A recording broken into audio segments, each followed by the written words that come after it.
At the family dinner, my son-in-law raised his glass. "You're a disgrace to this family and an embarrassment. Starting tomorrow, you'll live in a nursing home or on the streets." I left in tears, not a single dollar in my pocket. But then a mysterious man approached me and said, "Are you Peter? I have news about your aristocrat uncle's inheritance." At that moment, I fell to my knees because I'm glad to have you here. Follow my story until the end and comment the city you're watching from, so I can see how far my story has reached. My name is Peter, and at 67 years old, I thought I had seen everything life could throw at me. I was wrong. Dead wrong. The dining room felt smaller that night, suffocating almost, with its burgundy wallpaper and heavy oak furniture that my late wife Margaret had picked out 20 years ago. The same table where we'd shared countless Sunday dinners, where my daughter Sarah had done her homework as a child, where we'd celebrated birthdays and holidays. Now it felt like a courtroom, and I was the defendant. Sarah sat across from me, her lips pressed into that thin line I'd grown to recognize over the past few months. Next to her, Patrick lounged in his chair like he owned the place, which I was beginning to realize he seemed to think he did. The man had married my daughter 3 years ago, moved into our family home after Margaret passed, and slowly but surely made me feel like a stranger in my own house.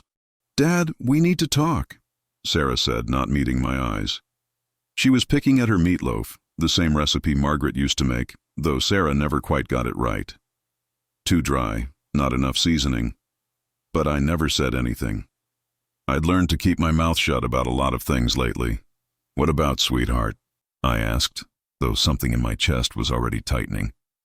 The way she'd been acting lately, the hushed phone conversations that stopped when I entered a room, the looks that passed between her and Patrick when they thought I wasn't paying attention. Patrick cleared his throat and leaned forward, his elbows on the table in a way that would have made Margaret cringe. "Peter, we've been thinking. This house is getting to be too much for you to manage." I blinked, confused. "Too much? I've been managing just fine. I keep the yard up, I cook my own meals." "Dad, you're almost 70, Sarah interrupted, finally looking at me. Her eyes were cold, nothing like the warm brown they used to be when she was little and would crawl into my lap to read bedtime stories. "You can't keep pretending you're still young." "I'm 67, not 90, I said, trying to keep my voice steady. "I'm in good health. The doctor said so just last month." Patrick snorted. "Yeah, well, doctors don't see you at home. They don't see you forgetting to turn off the stove or leaving the front door unlocked." My hands trembled slightly as I set down my fork. I've never left the stove on.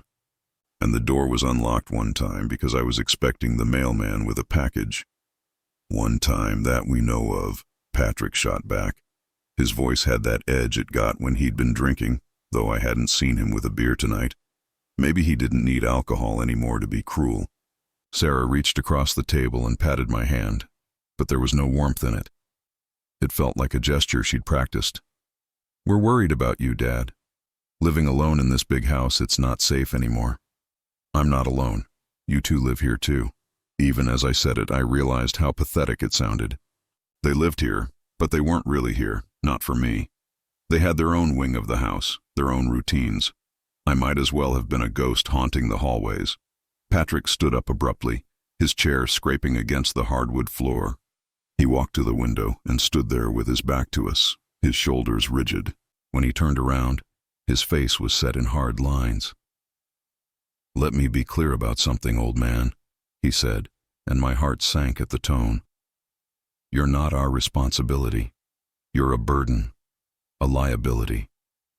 "Patrick," Sarah gasped, but she didn't really sound shocked. More like she was upset he was saying it out loud. "No, Sarah, he needs to hear this." Patrick moved closer to the table, and I could smell the cologne he wore, something sharp and expensive that always made my nose itch. "You sit around this house all day, doing nothing productive. You watch your old Western movies, you shuffle around in those ratty slippers, and you expect us to take care of you." I felt heat rising in my cheeks. "I don't expect anything from you. I never asked you to move in here." "Oh, that's rich," Patrick laughed, but there was no humor in it. Where else were we supposed to go? Sarah couldn't afford her own place after college, and I was trying to get my business off the ground. "You think we wanted to live with some sad old widower?" The words hit me like physical blows. I looked at Sarah, waiting for her to defend me, to tell her husband he was being cruel. Instead, she looked down at her plate. "The truth is, Dad," she said quietly, "we've been talking to some very nice assisted living facilities. There's one called Sunset Manor that has a great reputation. They have activities, people your age to socialize with. You want to put me in a home?" My voice cracked, and I hated how weak I sounded. "It's not putting you anywhere," Patrick snapped. "It's helping you find a place where you belong." "Because you sure as hell don't belong here anymore." I gripped the edge of the table, my knuckles white. "This is my house. Margaret and I bought this house 32 years ago. We raised Sarah here. It's my home." Patrick's eyes gleamed with something nasty. "Actually, Peter, we need to talk about that too." "Talk?" He reached into his jacket pocket and pulled out a folded paper. "See, the thing is, this house isn't really yours anymore." My blood went cold. "What do you mean?" Sarah finally looked up, and I saw something in her face that made my stomach drop. Guilt, maybe, but not the kind that would stop her from doing whatever they'd planned. "Dad, last year when you were in the hospital with pneumonia, you were really out of it. You signed some papers." "What papers?" My voice was barely a whisper. Patrick unfolded the document with exaggerated care. "Power of attorney papers and a deed transfer, for your own protection, of course." The room started spinning. I remembered being in the hospital, remembered being groggy from medication, remembered Sarah coming in with a stack of papers and saying something about insurance forms. I'd been so weak, so grateful that she was handling things. "You can't. That's not legal." I was sick. I wasn't thinking clearly. "Oh, but you were," Patrick said smoothly. "We made sure of that. Had the doctor confirmed you were mentally competent when you signed. Everything's completely legal." I felt like I was drowning. "Sarah, please, tell me this isn't happening." She wouldn't meet my eyes. "We're not kicking you out, Dad. We're just encouraging you to make the right choice, for everyone." Patrick walked back to his chair and sat down, leaning back like he'd just won a poker game.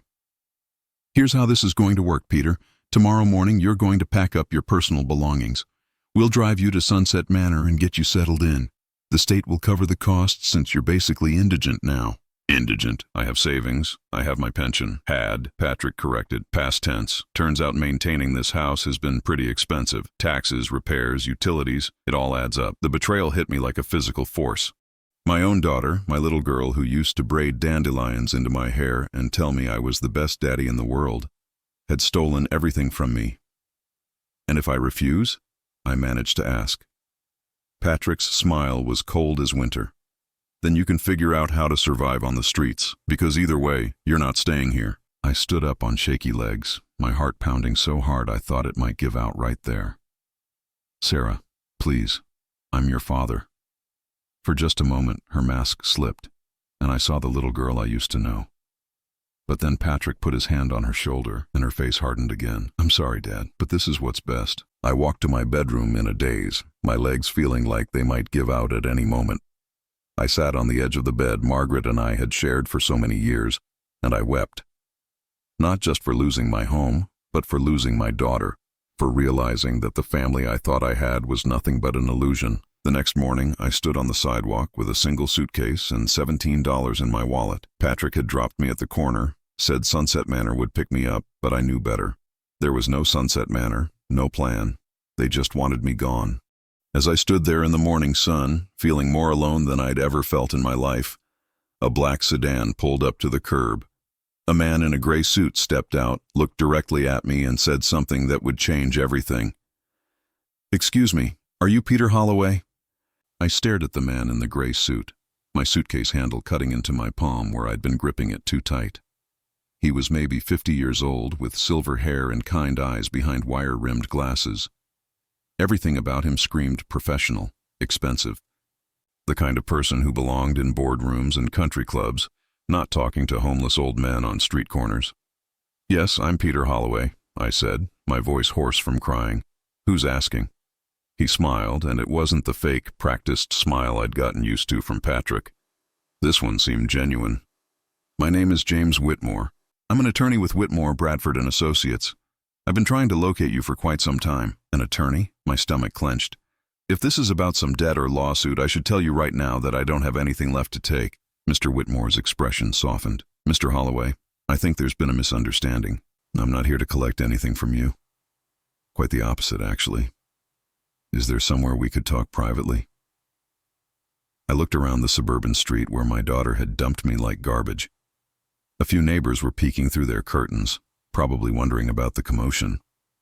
"Mrs. Patterson from 3 houses down gave me a little wave, and I felt my cheeks burn with shame. She'd probably heard about what happened. "There's a diner about 6 blocks from here," I said. "The Bluebird Cafe. But I should warn you, I only have $17 to my name." "Please, allow me to buy you breakfast," Mr. Whitmore said gently. "And perhaps you'd like to put your suitcase in my car. I promise it'll be safe." The walk to the diner felt surreal. Here I was, supposedly destitute and homeless, being escorted by a lawyer who drove a car that probably cost more than I used to make in 2 years. Other people on the street stared at us, this odd pair, and I wondered what they saw when they looked at me. A charity case? A fraud? The Bluebird Cafe was nearly empty at 9:30 in the morning, just a few regulars nursing coffee and reading newspapers. Dolores, the waitress who'd been working there since the Carter administration, took one look at me and frowned. "Peter, honey, what happened to you? You look like you've been through hell." "Something like that," I mumbled, sliding into a booth across from Mr. Whitmore. "Just coffee for me, Dolores." "Nonsense," Mr. Whitmore said firmly. "Bring us both the full breakfast, please. Eggs, bacon, toast, the works." Dolores raised an eyebrow but nodded. "Coming right up." When she was gone, Mr. Whitmore opened his briefcase and pulled out a thick manila folder. "Mr. Holloway, what I'm about to tell you might come as quite a shock. Are you familiar with the name Reginald Holloway?" I shook my head. "Should I be?" "He was your father's older brother. Your uncle." I felt confused. My father never mentioned having a brother. He said he was an only child. Mr. Whitmore nodded knowingly. "That's not uncommon. The Holloway brothers had what you might call a falling out in 1951. From what I've been able to piece together, it was over money and a woman. They went their separate ways and never spoke again." "Okay, but what does this have to do with me? If he existed, this uncle, he's probably been dead for years." "He died 6 months ago," Mr. Whitmore said quietly, "at the age of 93, and he spent the last 30 years of his life trying to find his brother's family." Dolores brought our coffee, and I wrapped my hands around the warm mug, grateful for something to hold on to. "I still don't understand why you're telling me this." Mr. Whitmore opened the folder and pulled out a photograph. It was old, black and white, showing 2 young men in military uniforms. One of them looked remarkably like my father had in his army photos. "This is your father, Thomas, and this is Reginald," he said, pointing to each man. Reginald went on to become quite successful in real estate development. He never married, never had children of his own. When he realized he was dying, he hired private investigators to track down any surviving family members. My head was spinning. "Are you saying I have a rich uncle I never knew about?" "Had," Mr. Whitmore corrected gently. "And yes, Reginald was quite wealthy. His estate is valued at approximately $12 million. I nearly choked on my coffee. $12 million? The bulk of his holdings include a estate in Virginia, several rental properties, and a substantial investment portfolio. According to his will, everything goes to his brother's surviving family members. But my father's been dead for 15 years. Which means," Mr. Whitmore said, pulling out another document, "everything goes to you." The words didn't compute. I stared at him, waiting for the punchline, for him to tell me this was some elaborate joke or scam. "That's impossible. Things like this don't happen to people like me." "I understand your skepticism," Mr. Whitmore said. "It's a lot to process, but I have all the documentation right here. Birth certificates, DNA evidence from your father's military records, the will itself. It's all legitimate." Dolores brought our breakfast, heaping plates of eggs and bacon and hash browns. The smell made my stomach growl, reminding me that I hadn't eaten since yesterday's disastrous dinner. But I couldn't focus on food. "Why now?" I asked. "Why did it take so long to find me?" Mr. Whitmore cut into his eggs thoughtfully. "Reginald hired several firms over the years, but your father changed his name when he enlisted in the Army. Thomas Holloway became Thomas Holloway. Just one letter different, but it was enough to throw off the search for decades. And you're sure this is legal? No one's going to come out of the woodwork claiming they deserve it more?" "I've been practicing estate law for 25 years, Mr. Holloway. This is as ironclad as they come." Reginald was very specific in his instructions. He wanted his brother's family to be taken care of. I took a shaky bite of toast, my mind racing. "What happens now?" "Well, there are some legal formalities to complete, probate proceedings to finalize. But in the meantime, There's something else. He reached into his briefcase again and pulled out a set of keys. The Virginia estate comes fully furnished. Reginald specified in his will that you should have immediate access to it, even before probate is complete. Consider it temporary housing until everything is official. I stared at the keys like they might bite me. I can't just move into some dead man's house. It's not some dead man's house, Mr. Whitmore said firmly. It's your house, or it will be, very soon. But what about? What about my daughter? What about Sarah? Shouldn't she be entitled to something? Mr. Whitmore's expression grew carefully neutral. The will is very specific. Everything goes to Thomas Holloway's surviving son. There's no mention of granddaughter or anyone else. Something in his tone made me look at him more carefully. You know about what happened, don't you? About Sarah and Patrick kicking me out. He was quiet for a long moment, stirring his coffee. Mr. Holloway, as part of our investigation, we did some background research. We know about the house transfer, the power of attorney documents. We know about your current situation. They stole everything from me, I said, and the words tasted bitter. My own daughter helped her husband steal my home, my savings, everything my wife and I worked for. I'm very sorry that happened to you, Mr. Whitmore said quietly. But I want you to know that what they did doesn't affect your inheritance in any way. Uncle Reginald's estate is completely separate from anything that happened with your previous assets. I felt tears threatening again, but this time they weren't entirely from grief. There was something else mixed in. Hope, maybe, or just shock. How long before this is all official? I asked. Probably 4 to 6 months for the full probate process. But like I said, you can move into the estate immediately, and there's also this. He slid another document across the table. Reginald set up a trust fund specifically for living expenses during the transition period. $5,000 a month, starting immediately. $5,000 a month. I'd been living on $1,200 a month from Social Security, and even that was barely enough. $5,000 felt like winning the lottery. I don't know what to say, I whispered. You don't have to say anything right now, Mr. Whitmore said kindly. This is overwhelming, I know. But Peter, I want you to understand something important. Your uncle spent his final years filled with regret about the family he'd lost. Finding you, making sure you were taken care of, it was his way of trying to make amends for all those lost years. I looked out the window of the diner, back toward the neighborhood where I'd lived for 32 years, where my daughter had thrown me away like I was nothing. Then I looked at the keys sitting on the table between us. What's the house like? I asked. Mr. Whitmore smiled. It's beautiful. 15 acres, built in 1896, completely renovated about 10 years ago. It has a library, a workshop, gardens. I think you'll find it very peaceful. Peaceful. When was the last time my life had been peaceful? Certainly not in the past few months. Watching my daughter turn into someone I didn't recognize, feeling Patrick's contempt every time he looked at me. There's just one thing I need to know, I said. Does Sarah know about any of this? About the inheritance? Mr. Whitmore's expression became very carefully blank. What makes you ask that? Something cold settled in my stomach. You said you'd been looking for me for quite some time. How long exactly? About 18 months. The timing hit me like a punch to the gut. 18 months ago was right around when Sarah's attitude toward me started changing. When she started those conversations about me being too old to live alone. When Patrick started making his cruel comments about me being a burden. Oh God, I breathed. They knew, didn't they? Mr. Whitmore's silence told me everything I needed to know. The careful way he folded his napkin, the way he avoided my eyes, the slight tightening around his mouth. My hands started trembling, and it wasn't from the diner's air conditioning. They knew, I said again, and this time it wasn't a question. Sarah and Patrick knew about the inheritance.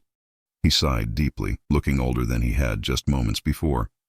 Mr. Holloway, I think we should discuss this somewhere more private. No, my voice came out sharper than I intended, loud enough that Dolores looked over from where she was wiping down tables. Tell me now. Tell me everything. Mr. Whitmore glanced around the nearly empty diner, then leaned forward and lowered his voice. Our investigation required us to contact family members to verify relationships and gather information. About 18 months ago, we reached out to your daughter. The bottom dropped out of my world. You contacted Sarah 18 months ago. We needed to confirm family connections, gather documentation. It's standard procedure in cases like this. What exactly did you tell her? We informed her that we were conducting an estate investigation regarding a potential inheritance for her father. We asked for cooperation in verifying family records. I felt sick. Actually, physically sick. The eggs I'd been eating turned to lead in my stomach. So she's known for a year and a half that I was inheriting millions of dollars. We didn't specify the amount at that time, but yes, she was aware that there was a substantial inheritance involved. The betrayal hit me in waves. It wasn't just that Sarah had kicked me out, stolen my house, taken my savings. She'd done it all while knowing that I was about to become a wealthy man, while knowing that I didn't need her charity or her cruelty. Why? The word came out as barely a whisper. Why would she do that if she knew? Mr. Whitmore was quiet for a long moment, and when he spoke, his voice was gentle but firm. Mr. Holloway, I'm afraid there's more you need to know. More? I couldn't imagine what could be worse than what I'd already learned. He reached into his briefcase again and pulled out another folder, this one thicker than the first. As part of our investigation, we needed to verify that you were indeed Thomas Holloway's son. We also needed to understand your current circumstances to ensure proper transfer of assets. What does that mean? It means we hired a private investigator to conduct background research on your family situation. The cold feeling in my stomach spread through my entire body. You've been watching us. Investigating, yes. For several months. We needed to understand the family dynamics, ensure there were no complicating factors that might affect the inheritance. What did you find, Mr. Whitmore opened the folder and pulled out what looked like a typed report. Mr. Holloway, I'm going to be very direct with you because I believe you deserve to know the truth. Your daughter and her husband have been systematically stealing from you for over 2 years. I gripped the edge of the table. What do you mean, systematically? The house transfer was just the final step. It started small. Unauthorized withdrawals from your savings account. Credit cards opened in your name. Your pension checks being redirected to accounts they controlled. That's impossible. I would have noticed.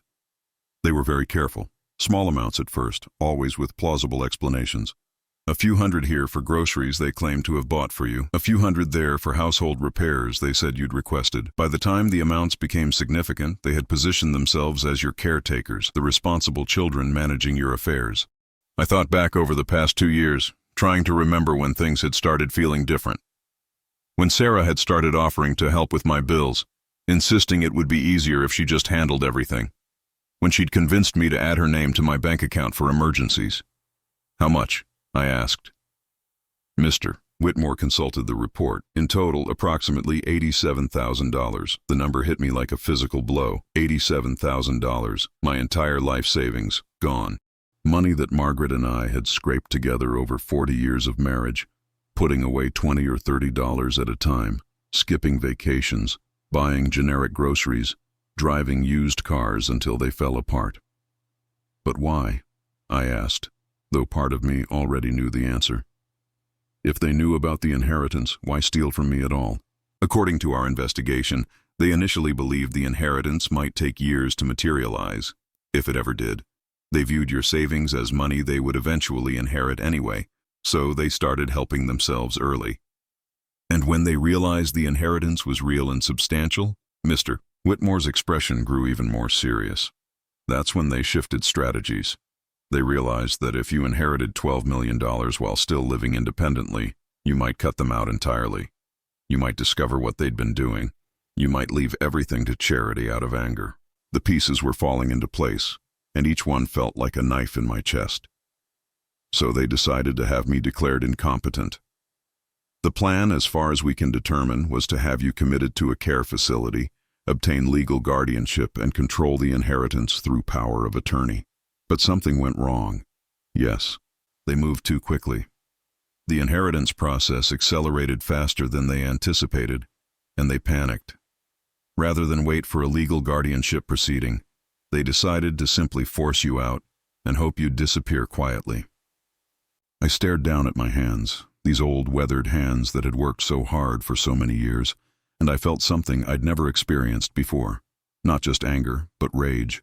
Pure, white-hot rage. How long have you known all this? I asked. We've been piecing it together for months. But we couldn't act until we had verified your identity and confirmed the inheritance. We also needed solid evidence of their actions. Evidence? Bank records, forged documents, recorded phone conversations, enough to file criminal charges if you choose to do so. The thought of Sarah in handcuffs, of Patrick being led away by police officers, should have given me satisfaction. Instead, it just made me feel hollow. This was my daughter we were talking about, the little girl who used to fall asleep on my chest while I read her bedtime stories. "There's something else," Mr. Whitmore said quietly.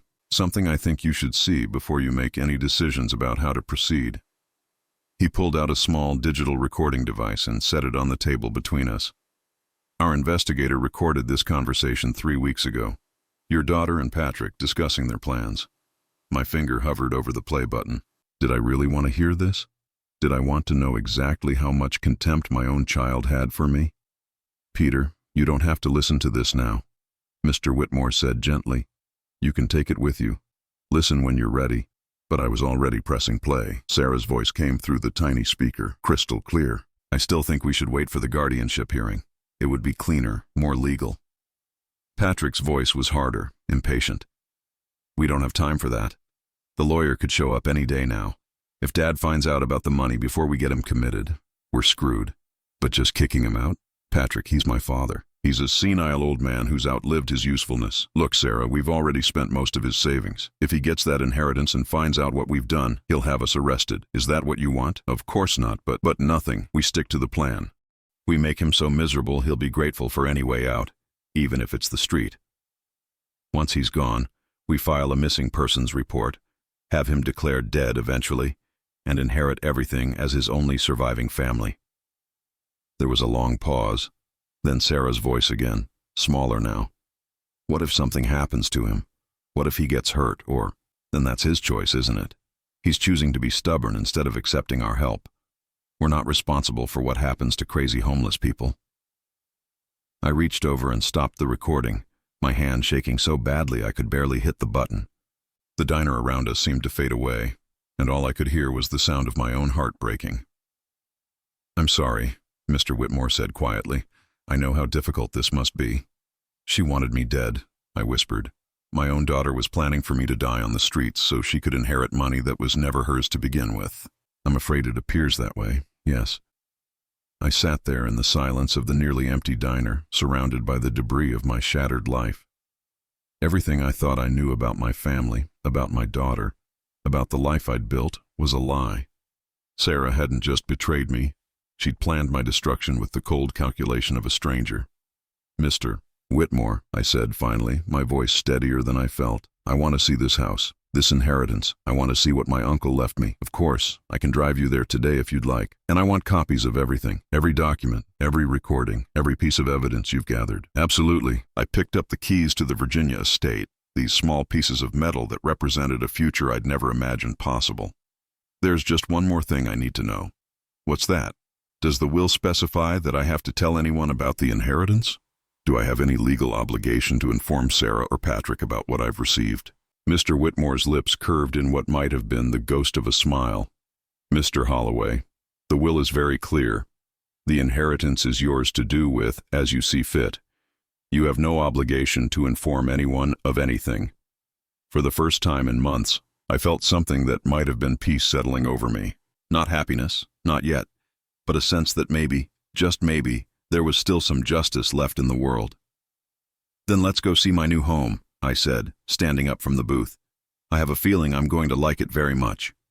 The drive to Virginia took 3 hours, and with every mile we traveled, I felt like I was moving further away from the nightmare my life had become, and closer to something I couldn't quite believe was real. Mr. Whitmore had given me copies of all the documents during the ride, and I spent most of the trip staring at bank statements that showed my daughter's betrayal in black and white. Withdrawal on March 15th, $800. Sarah's handwriting on the memo line, Dad's prescription medications. I remembered that day. I'd offered to drive myself to the pharmacy, but Sarah had insisted on handling it. The medications had cost $67. Where had the other $733 gone? Withdrawal on April 22nd, $1,200. Memo. Emergency home repairs. I'd asked Sarah what needed to be repaired, and she'd said something vague about a plumbing issue she'd already handled. I'd never seen any repair work, never met any plumbers. Page after page of lies, documented with the care of an accountant and the cruelty of a con artist. Each entry felt like another nail in the coffin of our relationship, another piece of evidence that the daughter I'd raised and loved had been systematically destroying me. "We're almost there," Mr. Whitmore said as we turned off the main highway onto a winding country road lined with oak trees. "I should prepare you, Peter. The estate is quite impressive." Impressive didn't begin to cover it. When we rounded the final curve and the house came into view, I actually gasped. It was a massive Victorian mansion, 3 stories tall with wraparound porches and intricate gingerbread trim painted in cream and deep green. The grounds stretched out in all directions, perfectly manicured lawns giving way to gardens and wooded areas that seemed to go on forever. "This is mine?" I asked, my voice barely a whisper. "This is yours," Mr. Whitmore confirmed. "All 15 acres, plus the house and everything in it." We pulled up to a circular driveway made of crushed gravel that crunched under the tires. As I got out of the car, I could hear birds singing in the trees and smell flowers blooming somewhere nearby. It was so quiet, so peaceful, that for a moment I wondered if I was dreaming. "Mr. Whitmore unlocked the front door, which was solid oak with stained glass panels that threw colored light across the hardwood floors of the foyer. "Reginald had the house completely renovated about 10 years ago," he explained as we stepped inside. "All the modern conveniences, but maintaining the original Victorian character." The house was magnificent.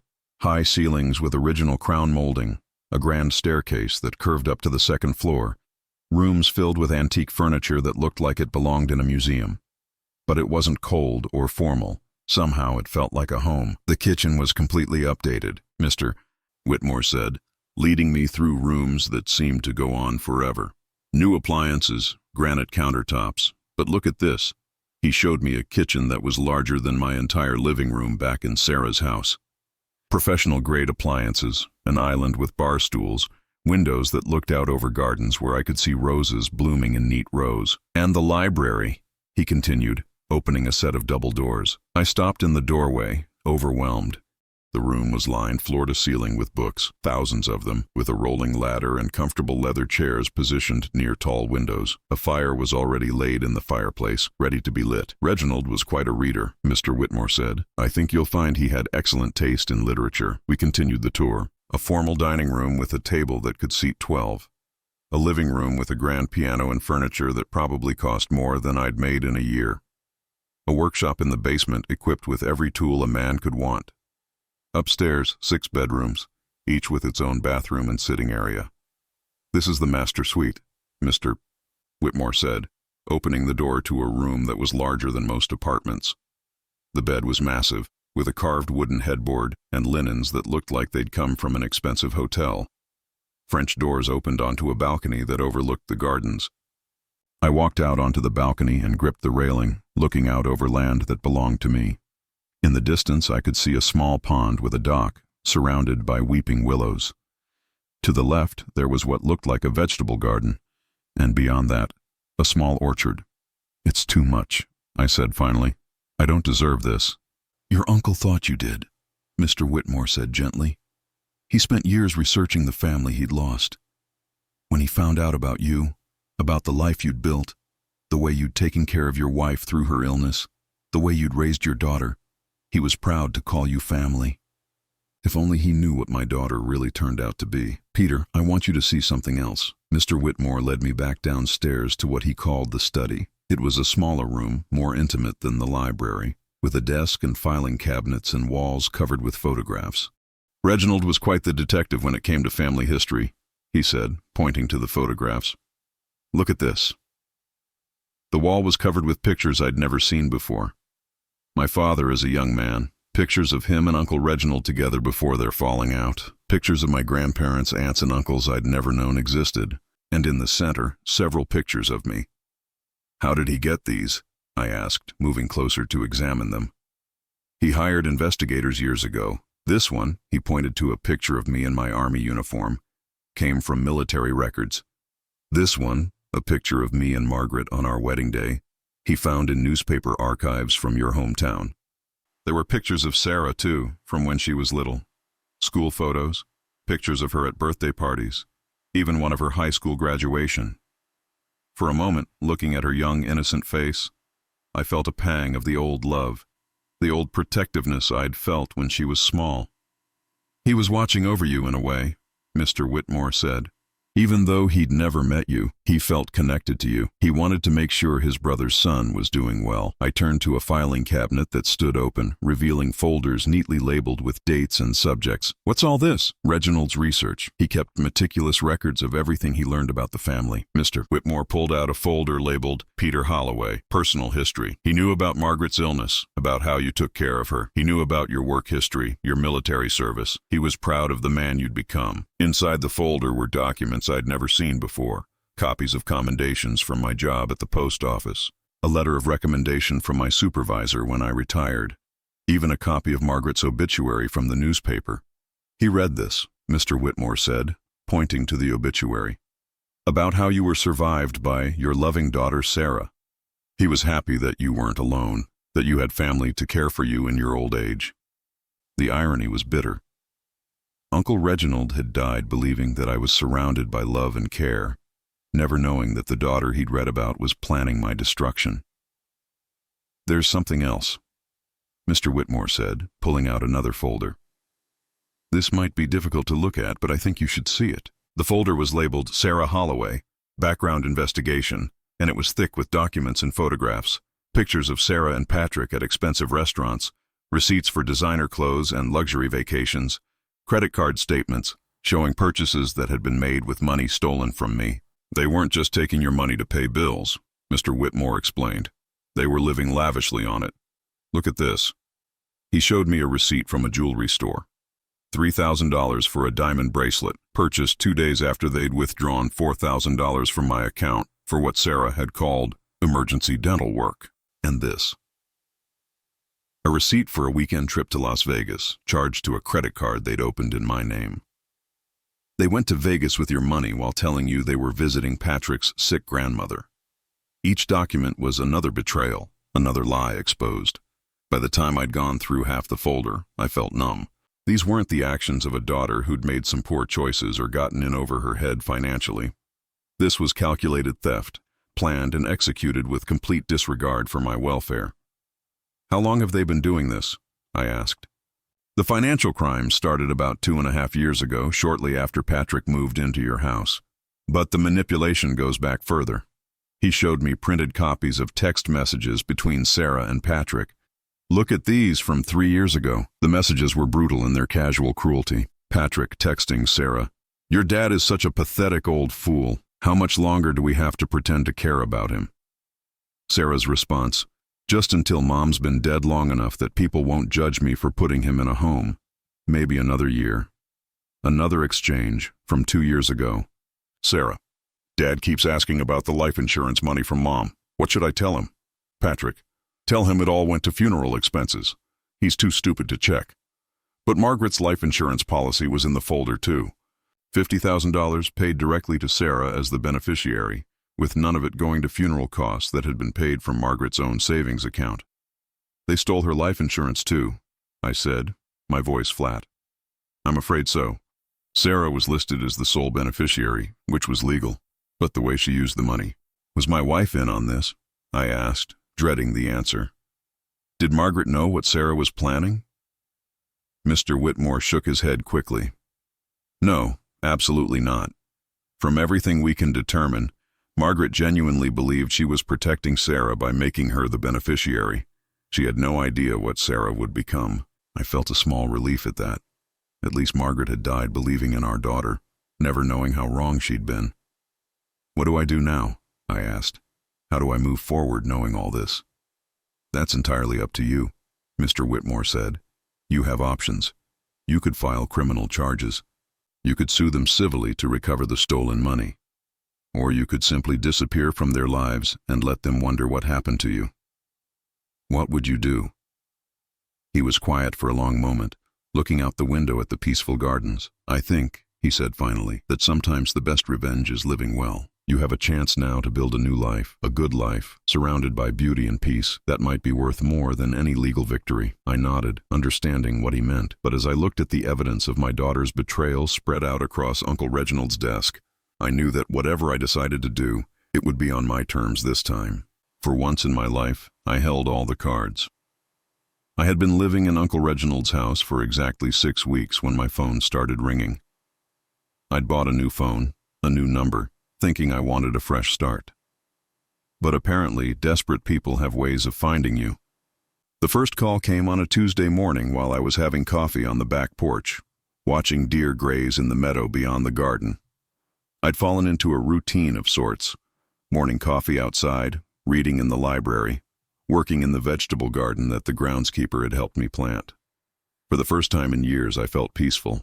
The phone rang, and I almost didn't answer the unknown number, but something made me pick up. "Dad?" Sarah's voice was thin, strained. "Dad, is that you?" I should have hung up immediately. Instead, I found myself gripping the phone, my chest tightening with familiar dread. "How did you get this number?" "Dad, thank God. We've been so worried." "Where are you? What happened to you?" The audacity of it took my breath away. Worried. As if she hadn't thrown me out on the street with $17 in a suitcase. As if she hadn't planned for me to die homeless and alone. "I'm fine, Sarah." "But where are you staying?"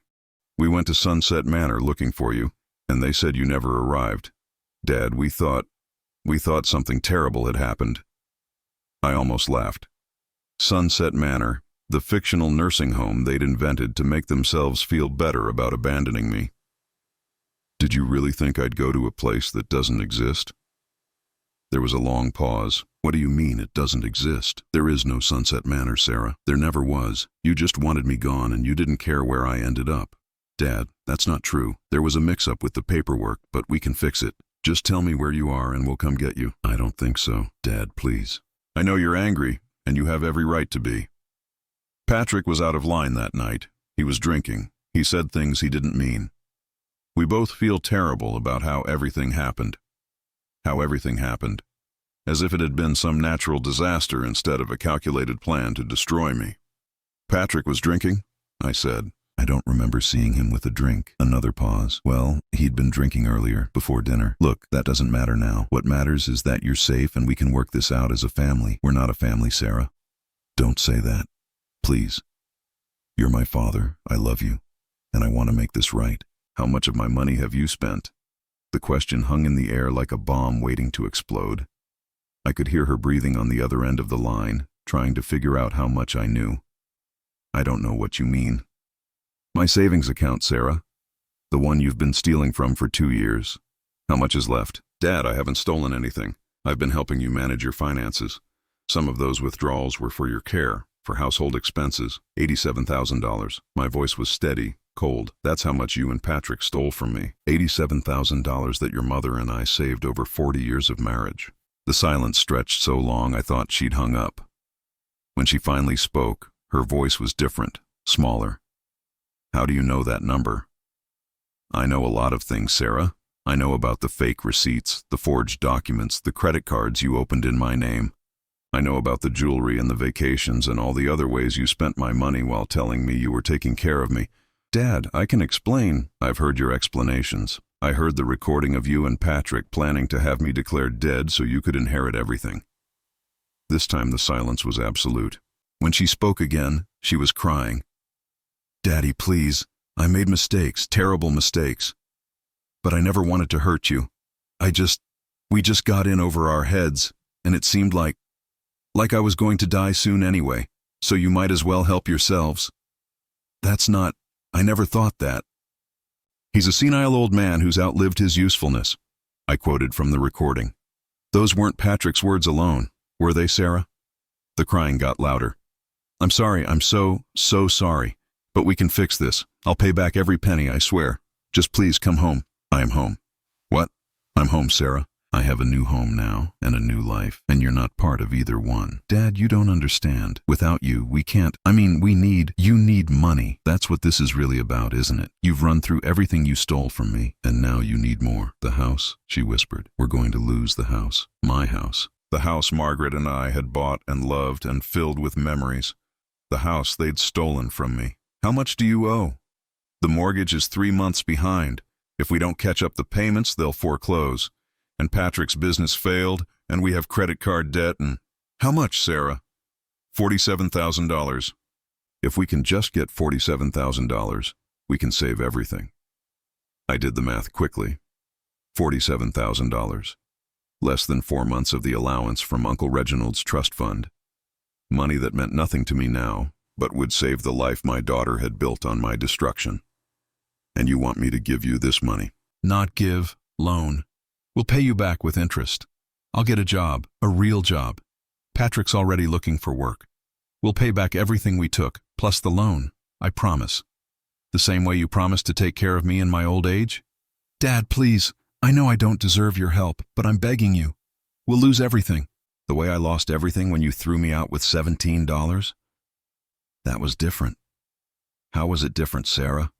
How was it different when you were planning for me to die on the streets? The phone went quiet except for her crying. When she spoke again, her voice was broken. Because I didn't know about the inheritance then. There it was, the truth finally. She hadn't known about Uncle Reginald's estate when she'd thrown me out, but she knew about it now. Somehow she'd found out that I was wealthy, and now she wanted her share. How did you find out? I asked. The lawyer came to the house looking for you. When we told him you were gone, he explained about the inheritance. Dad, $12 million. You're rich now. $47,000 is nothing to you. It was everything to me when I was standing on the street with nothing. I know, and I'm sorry. But you don't need that money now. You could help us and never even miss it. Why would I help the people who tried to destroy me? Because I'm your daughter. The words came out as a wail. Because despite everything that's happened, I'm still your little girl. The one you taught to ride a bike and helped with homework and walked down the aisle at my wedding. That has to count for something. For a moment, just a moment, I felt the old pull, the old instinct to protect and provide, to fix whatever was wrong in Sarah's life. But then I remembered the recording. The cold calculation in her voice as she discussed my death. That little girl died a long time ago, I said quietly. I don't know who you are now, but you're not my daughter. My daughter would never have treated me the way you did. Dad, wait. I hung up. The phone rang again immediately. I turned it off. For the rest of the day, I tried to focus on other things. I worked in the garden, pulling weeds and watering the tomatoes that were just starting to turn red. I read in the library, losing myself in a mystery novel. I cooked dinner in the beautiful kitchen, something simple but satisfying, but I couldn't stop thinking about Sarah's voice, the desperation in it. Despite everything she'd done, she was still the little girl I'd raised, and some part of me hated hearing her in pain.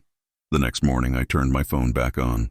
17 missed calls from Sarah, 12 from Patrick, and 4 from numbers I didn't recognize. The voicemails were increasingly frantic. Patrick's voice, "Listen, you old bastard, I don't know what game you're playing, but you need to help us. Sarah's having a breakdown over this.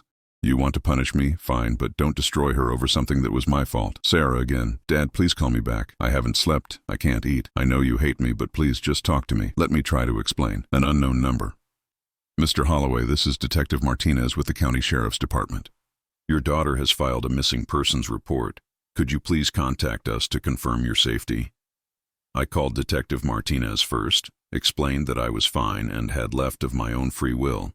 He seemed relieved not to have to search for another missing senior citizen. Then I sat on the porch with my coffee and thought about what I wanted to do. I could help them. $47,000 really was nothing to me now. I could save Sarah's house, pay off their debts, and walk away knowing I'd been the bigger person. Or I could let them lose everything, the way they'd been willing to let me lose everything. The decision, when it came, surprised me with its clarity.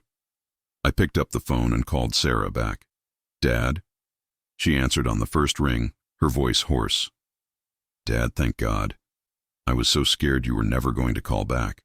"I've made a decision about the money," I said. "You'll help us?" The relief in her voice was overwhelming. "Dad, I knew you would. Deep down, I knew you still loved me." "I'm not going to give you the money, Sarah." The silence was crushing. "But," I continued, "I'm not going to let you lose the house either. I don't understand. I'm going to buy the house from the bank when it goes into foreclosure. I'm going to pay off all the debts and own it free and clear." "You mean we can stay? We can keep living there?" "No, you can't stay. The house will be mine, and I'll decide who gets to live in it." "Then why?" "Because it was my home first, Sarah.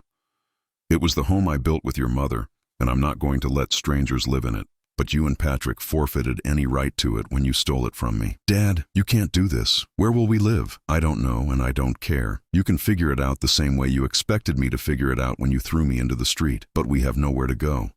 Then you'll understand exactly how I felt that morning when Patrick dumped me on the corner with a suitcase and $17. I hung up the phone and turned it off again. This time, I left it off for 3 days. 6 months later, I was sitting in my lawyer's office in town, signing the final papers that made me the legal owner of the house where I'd lived for 32 years. The foreclosure had gone through exactly as I'd predicted. Sarah and Patrick had been evicted 2 weeks earlier, and now the house was mine again. Are you planning to move back? Mr. Whitmore asked as I signed the deed. I shook my head. No, I think I'm done with that part of my life, but I have some ideas for what to do with it. The truth was, I'd already decided. The house would become a halfway home for seniors who'd been abandoned by their families. I'd spoken with a local charity organization that specialized in elder care, and they were thrilled at the prospect of having a fully furnished, debt-free property to use for their program. It felt right. The house where I'd been betrayed would become a place where other people like me could find safety and dignity. Have you heard from your daughter recently? Mr. Whitmore asked gently. She stopped calling about a month ago. That wasn't entirely true. She'd never stopped calling, but I'd had my number changed again and made sure it was unlisted this time. The last conversation we'd had was 3 weeks after the eviction, when she'd managed to track down my number one final time. She'd been calling from a payphone, she said, because their cell service had been disconnected. She and Patrick were living in a cramped apartment across town, both working minimum wage jobs to try to make ends meet. She was cleaning office buildings at night, she told me, crying into the phone. Patrick was washing dishes at a restaurant. I know you think this is what we deserve, she'd said, but Dad, we're barely surviving. I'm 43 years old and I'm scrubbing toilets for $8 an hour. Doesn't that hurt you at all? It did hurt me, but not in the way she'd hoped. It hurt because I could hear in her voice that she still didn't understand what she'd done wrong. She thought her suffering was unjust, that I was being cruel by not rescuing her. She still saw herself as the victim in this story. Do you remember when you were 7 years old? I'd asked her. What? You were 7 and you stole a candy bar from the grocery store. Do you remember what I told you when we found out? Dad, what does that have to do with anything? I told you that every choice has consequences, and that you couldn't undo a choice by being sorry after you got caught. Do you remember that? She was quiet. I told you that if you stole something, you had to face whatever happened next, even if it was hard, even if it was scary, because that's how people learn to make better choices. I was 7 years old, she whispered, and now you're 43. Old enough to understand that stealing $87,000 from your father has consequences too. That was the last time we'd spoken. Now, walking out of the lawyer's office with the deed to my old house in my briefcase, I felt something I hadn't experienced in years. Not happiness exactly, but contentment, peace. I drove back to Uncle Reginald's house, my house now, taking the long way through the countryside. It was early October, and the leaves were starting to turn. The air was crisp and clean, and I could smell wood smoke from someone's fireplace. When I pulled into the circular driveway, I saw a familiar car parked near the front door. Mrs. Henderson from the Historical Society was waiting for me with a folder in her hands and a smile on her face. Peter, I have wonderful news, she said as I got out of the car. The county has approved your application. The house is officially designated as a historical landmark now. I smiled, genuinely pleased. It had been my idea to have Uncle Reginald's house added to the historical register. The house was beautiful and unique, and I wanted to make sure it would be preserved for future generations. That means the tax benefits will kick in next year, Mrs. Henderson continued, and you'll be eligible for grants if you ever want to do any restoration work. Actually, I've been thinking about that, I said, unlocking the front door and inviting her inside. Would you like some coffee? I have something I'd like to discuss with you. We sat in the kitchen while I explained my idea. I wanted to turn part of the house into a museum, showcasing the Victorian era and the history of the area. The main floor would be open for tours, with the upstairs remaining my private living space. It would be a way to share Uncle Reginald's legacy, I explained. He preserved this house for almost a century. It seems wrong to keep it all to myself. Mrs. Henderson was enthusiastic about the idea. We could apply for additional grants, maybe even get some support from the State Tourism Board. This could become a real attraction for the area. After she left, I walked through the rooms of the house, imagining them filled with visitors learning about the past. In the library, I could set up displays about the books and the era they represented. The formal dining room could showcase Victorian entertaining customs. The workshop in the basement could demonstrate the crafts and trades of the period. It would give me something meaningful to do with my retirement, something that would honor Uncle Reginald's memory while helping preserve an important piece of history. I was making dinner when I heard a car in the driveway. Through the kitchen window, I saw a taxi pulling up to the front door, and my heart sank. Sarah got out of the back seat, followed by Patrick. They looked terrible. Sarah had lost weight, and her clothes looked cheap and ill-fitting. Patrick's hair was longer than usual, and he was wearing a stained t-shirt and jeans with holes in the knees. They both looked like people who'd been living rough. I watched from the window as they stood in the driveway looking up at the house. Sarah said something to Patrick, who shrugged. Then they started walking toward the front door. I thought about not answering when they knocked. I thought about calling the police and having them removed for trespassing. Instead, I opened the door and stood there looking at them. "Hello, Dad," Sarah said quietly. She'd been crying. I could see the tracks on her cheeks. "What do you want, Sarah? Can we come in, please? We drove 3 hours to get here." "In a taxi?" Patrick spoke for the first time. "Our car got repossessed last week." I looked at them for a long moment. These two people who had tried to destroy me, now standing on my doorstep like beggars. There was no power left in either of them, no threat, no manipulation. They were broken. "You can come in," I said finally, but only for a few minutes. I led them to the living room and gestured for them to sit on the sofa. I remained standing, keeping the distance between us. "This place is incredible," Sarah said, looking around at the antique furniture and oil paintings. "It's like something from a movie." "What do you want?" I asked again. She looked down at her hands. "We came to say goodbye." "Goodbye?" Patrick cleared his throat. "We're leaving town, moving to Florida. Sarah's sister said she might be able to help us find work there. I'd forgotten that Sarah had a half-sister from her mother's first marriage. They'd never been close, but apparently desperation had forced them to reach out. We wanted to see you before we left," Sarah continued, "to tell you that we're sorry, really, truly sorry for everything we did, and to ask you one more time to forgive us," Patrick added. I studied their faces, looking for signs of the manipulation I'd grown accustomed to. But there was nothing there except exhaustion and genuine remorse.